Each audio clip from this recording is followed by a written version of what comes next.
আসসালামু আলাইকুম। আমার স্কুল ম্যানেজমেন্ট সফটওয়্যারের পক্ষ থেকে আপনাদের সকলকে জানাচ্ছি স্বাগতম। আজকে আমরা স্টুডেন্ট ইনফরমেশনের একটি মডিউল, যে মডিউলটি হচ্ছে টিসি এবং ড্রপ আউট, এই টিসি এবং ড্রপ আউট মডিউল এবং টেস্টিমোনিয়াল, এই দুটি মডিউল সম্বন্ধে জানব। আমাদের প্রথমেই আজকে টিসি এবং ড্রপ আউট মডিউলটা সম্বন্ধে জানার জন্য টিসি এবং ড্রপ আউট মডিউলে ক্লিক করি। ক্লিক করলে আমরা এরকম একটা অপশন দেখতে পাবো, যেখানে create TC and drop out বলে একটা লাল কালারের বাটন পাওয়া যাবে এবং তারপরে নিচে edit, delete, print certificate, pad print certificate in design, readmission, এরকম করে কিছু জিনিস রয়েছে। সাধারণত আমাদের টিসি এবং ড্রপ আউটটার প্রয়োজন হয় তখনই যখন আমাদের কোনো শিক্ষার্থী আমাদের প্রতিষ্ঠান থেকে অন্য প্রতিষ্ঠানে চলে যাচ্ছে, এরকম ক্ষেত্রে। এবং ড্রপ আউট হয় অনেক দিন ধরে শিক্ষার্থী হয়তো আসতেছে না নিয়মিত, বেতনাদি ঠিকমতো পরিশোধ করেনি, একটা নির্দিষ্ট সময় পর তাকে আমরা ড্রপ আউট হিসেবে গণ্য করি। এটা প্রতিষ্ঠান ভেদে ভিন্ন হয়ে থাকে। তা আমরা এই জিনিসটা তৈরি করব কিভাবে, এবং সেটা খুব অটোমেটিক্যালি আমাদের সার্টিফিকেট বা টিসি প্রিন্টও হয়ে যাবে, সেটাই আজকে আমরা দেখব।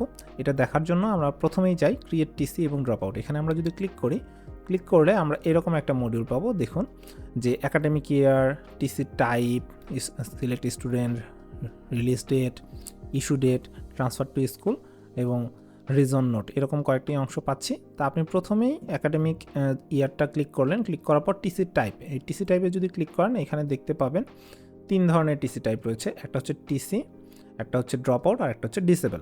এখন টিসি সাধারণত সরাসরি কোনো টিসিকেই বোঝায় যেটা অন্য প্রতিষ্ঠানে চলে যাচ্ছে, তাদেরকে বোঝায়। ড্রপ আউট হচ্ছে একটা নির্দিষ্ট সময় পর বেতনাদি অন্যান্য কিছু শর্ত পূরণ সাপেক্ষে তাকে ড্রপ আউট করা হয়। এই ডিসেবল জিনিসটা ব্যবহার করা হয় শুধুমাত্র কোচিংয়ের ক্ষেত্রে। কোচিংয়ের ক্ষেত্রে কোনো শিক্ষার্থী দেখা গেল যে আজকে জানুয়ারি ফেব্রুয়ারি মাস থাকলো, সে মার্চ মাসটা হয়তো কন্টিনিউ করেনি, পরবর্তী মাসে সে ব্যাক করছে, তাহলে সেই ক্ষেত্রে ডিসেবলটার ব্যবহার করা যেতে পারে।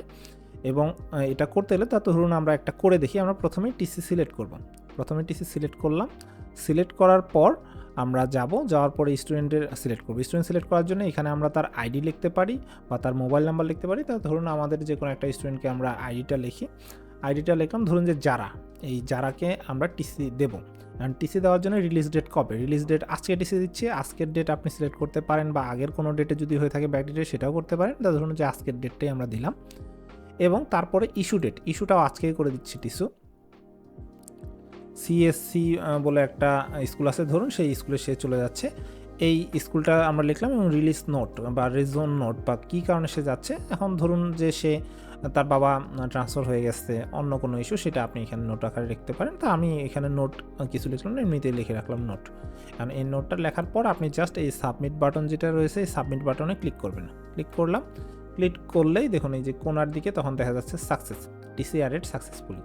এটা যখন সম্পূর্ণটা হয়ে যাবে তখন আপনি নিচের দিকে যদি আসেন, তাহলে নিচের দিকে দেখতে পারবেন এই যে যারা 1 এর টিসি অ্যাড হয়ে গেছে।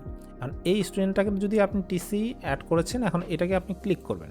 ক্লিক করার পর আপনি এখানে থেকে এডিট করতে পারেন, পাশে গিয়ে ডিলিট করতে পারেন। যদি তার টিসিটা ভুল হয়ে থাকে তাহলে ডিলিট করে দিলে সে আবার স্টুডেন্ট হিসেবে ব্যাক করে যাবে।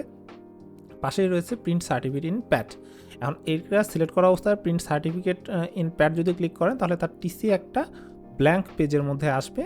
এখন এই ক্ষেত্রে আপনারা আপনাদের যে প্রতিষ্ঠানের প্যাড রয়েছে সেই প্যাডটাতে প্রিন্ট করে এটা আপনি সিগনেচার করে টিসি হিসেবে ব্যবহার করতে পারবেন। আপনাদের নিজস্ব একটা প্যাড থাকতে হবে।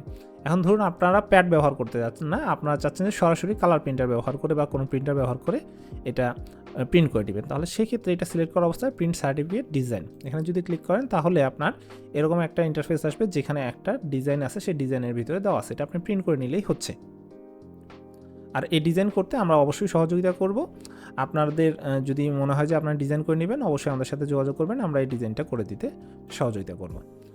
এরপরে রয়েছে রিঅ্যাডমিশন। ধরুন যে এই স্টুডেন্টটাকে টিসিটাকে আপনি ক্যান্সেল করে দিচ্ছেন, আগে নতুন করে রিঅ্যাডমিট করবেন, তাহলে এখানে রিঅ্যাডমিশনে ক্লিক করলে আপনি রিঅ্যাডমিট অপশনটা পাবেন। এখন রিঅ্যাডমিট যখনই করবেন তাহলে তাকে অবশ্যই বলে দিতে হবে যে সে কোন ক্লাসে রিঅ্যাডমিশন হচ্ছে, ওই ক্লাসেই না নতুন কোনো ক্লাসে। তাহলে আপনি যেই ক্লাসে সেটা সিলেক্ট করে দিলেন, স্টুডেন্ট ক্যাটাগরিটা সিলেক্ট করে দিয়ে তাকে সাবমিট করে দিলে সে রিঅ্যাডমিশন আবার হয়ে যাবে।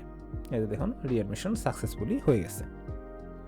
তাহলে এখান থেকে আপনি টিসি অ্যাড করতে পারবেন এবং রিঅ্যাডমিশনও করতে পারবেন। এ ছিল টিসি এবং ড্রপ আউট সেকশনের বিষয়।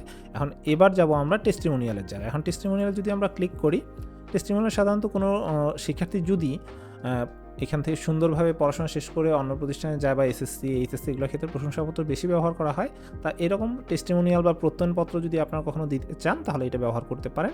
কারণ টেস্টিমোনিয়াল দেওয়ার জন্য অবশ্যই টেস্টিমোনিয়াল ক্রিয়েট করার পর এই যে কোনার দিকে ক্রিয়েট টেস্টিমোনিয়াল এখানে ক্লিক করতে হবে। এখানে ক্লিক করার পর আগের মতনই একাডেমিক ইয়ার, তারপরে সার্টিফিকেট টাইপ, সিলেক্ট স্টুডেন্ট ওই অপশনগুলো আসবে, আপনি সেগুলোকে একে একে সিলেক্ট করবেন। কারণ একাডেমিক ইয়ার 2024 টেস্টিমোনিয়াল স্টুডেন্ট ধরুন যে আমরা নেই 24, এই যারাকে আমরা টেস্টিমোনিয়াল দিতে যাচ্ছি তাহলে যারাকে সিলেক্ট করব। সিলেক্ট করার পর ইস্যু ডেট, এই ইস্যু ডেটটা সিলেক্ট করে দিব। নোট এখানে আপনি দিতেও পারেন, নাও দিতে পারেন। এটা সিলেক্ট করা অবস্থায় সাবমিট দিন। সাবমিট দিলে যারার একটা নিচের দিকে টেস্টিমোনিয়াল অ্যাড হয়ে গেল। এখন এই যারাকে টেস্টিমোনিয়ালটা যেটা দিয়েছেন সেটা সিলেক্ট করা অবস্থায় এডিট করতে পারেন, ডিলিট করতে পারেন, এবং আগের মতনই এটা কোনো আপনাদের নিজস্ব প্যাডে প্রিন্ট করার জন্য সিলেক্ট করা অবস্থায় প্রিন্ট সার্টিফিকেট প্যাডে যদি ক্লিক করেন তাহলে আপনার এরকম একটা পিডিএফ জেনারেট হয়ে যাবে, যেখানে আপনি আপনার প্যাডে প্রিন্ট করে দিলেই হয়ে গেল। আর যদি বলেন না আমরা ডিজাইন করে নিব, তাহলে সেক্ষেত্রে প্রিন্ট সার্টিফিকেট ডিজাইনে ক্লিক করবেন। তাহলে এরকম একটা ডিজাইন আসবে যে ডিজাইন থেকে প্রিন্ট করতে হবে। আর এই ডিজাইনটা কাস্টমেবল, এটা আমরা আপনাদেরকে হেল্প করবো এটা কীভাবে ডিজাইনটা করা যায়। ধন্যবাদ সকলকে। এই ছিল আমাদের টিসি এবং ড্রপ আউট এবং তার সাথে টেস্টিমোনিয়াল সম্পর্কিত ভিডিও টিউটোরিয়াল। আশা করি আপনাদের সকল সমস্যা আমাদের টিউটোরিয়ালগুলো দেখে সমাধান হচ্ছে। এরপরে যদি কোনো সমস্যা হয়ে থাকে বা কোনো সমস্যা ফেস করেন অবশ্যই আমাদের নির্দ্বিধায় জানাবেন। ধন্যবাদ সকলকে। আসসালামু আলাইকুম।